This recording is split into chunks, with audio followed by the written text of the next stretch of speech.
All right, let's talk about AWS. If you're building on it, you are almost certainly using S3. But here's the real question. Are you using it smartly? Today, we're going to dive into how you can master S3 storage tiers and, slash your costs without giving up the stuff that really matters. I mean, think about it. Why would you pay top dollar for data you haven't even looked at in years? It's such a simple question, but it gets right to the heart of a massive cloud cost problem. We're all creating tons of data, and by default, it lands in this high performance, pretty expensive storage. But what about a month later or a year later? That data's just sitting there, and you're still paying a premium for it. And that right there is the big inefficiency. This whole one-size-fits-all idea for storage it doesn't make sense. It completely ignores the fact that data changes. What's super critical today, the thing everyone needs right now, might just be a compliance archive a year from now. Your storage costs really should reflect that. So what's the fix? Well, Amazon's solution is actually this really brilliant system of smart storage tiers. Honestly, the easiest way to wrap your head around it is with the whole hot, warm, and cold data idea. Hot data? That's the stuff you're using all the time, needs to be super fast. Cold data? That's the archive. You barely ever touch it. And warm is, you guessed it, everything in between. The official name for these is S3 storage classes, and they are literally designed to let you match your data's access pattern to the perfect price point and the perfect performance level. This isn't just about finding the cheapest option. It's about paying the right price for the job your data is doing. Now, before we even get into cost, let's talk about reliability. Look at this number.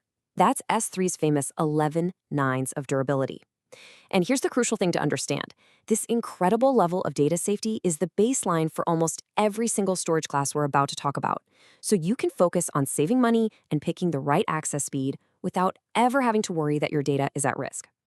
Okay, so let's start at the top. We're talking about the tiers built for the data you're actually using, your hot and your warm data. This is pretty much where all your data starts its life. So here are your main options. First up is S3 Standard. Think of this as your go-to, your default workhorse for anything mission critical. Website images, data being processed as we speak, that kind of thing. Then you've got S3 Standard IA for infrequent access. This is perfect for data you don't touch that often, maybe monthly reports or older photos. You save a bunch on storage and just pay a tiny fee when you need to get it back. OneZone IA takes that a step further. It drops the multi-region redundancy to give you an even lower price. It's awesome for stuff you can easily recreate, like video transcodes or log files. And then there's S3 Intelligent Tiering. This one is like the secret weapon. If you have no idea how often you'll access your data, this tier automatically moves it between the frequent and infrequent tiers for you. It's cost savings without any of the guesswork.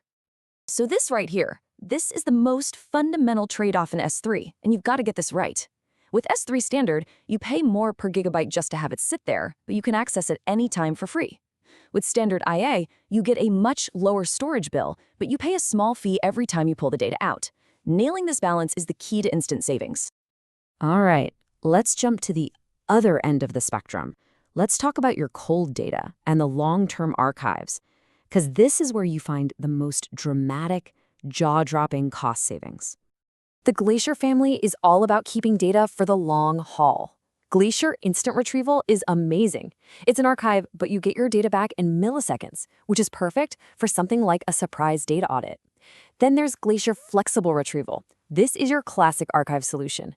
It might take a few minutes or a few hours to get your data back, but it's perfect for compliance records. And finally, we have Glacier Deep Archive. This is literally the cheapest storage you can get in the public cloud. The catch? You gotta be prepared to wait up to 2 days to get your data back. The trade-off in the archive world is crystal clear. As you go from instant retrieval down to deep archive, the time it takes to get your data back gets much, much longer. But in return, your storage costs just plummet. You are literally trading instant access for massive, massive savings. Okay, so you're probably thinking, this all sounds great, but do I really have to manually move all this data around? And the answer is absolutely not. That is where the real magic comes in. It's all about automation through something called lifecycle rules. Here's a perfect example of how this works. You can set a rule that says, okay, any new file lands in S3 Standard. After 30 days, if nobody's touched it, S3 automatically moves it to Standard IA. After 90 days, boom, it transitions into Glacier Flexible Retrieval. And after a full year, it goes into the deep archive for permanent ultra-low-cost storage. You set this policy up one time, and it just works forever. And you want to know the most powerful part of this automation? You don't have to change a single line of code in your applications. Your app still writes to the same S3 bucket it always did. The lifecycle rules handle all the cost optimization completely silently in the background. It's just pure savings with zero extra engineering work. So let's tie this all together, shall we? When you really understand these tiers and you use the power of automation, you can make sure that every single file you store has that perfect balance of cost and performance. So if you're going to remember anything, remember these things. First, always match your data's access pattern to the right S3 tier. Second, that simple hot, warm, cold model is your best friend. Third, automate everything with lifecycle rules. Set it and forget it. And finally, always remember that you get that incredible 11 nines of durability by default. You are saving money without sacrificing your peace of mind.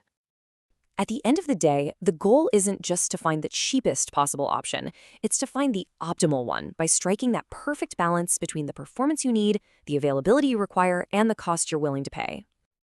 And that's the beauty of it.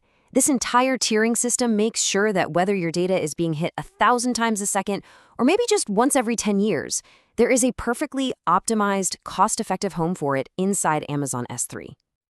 And that really just leaves us with one final question to think about as we wrap up.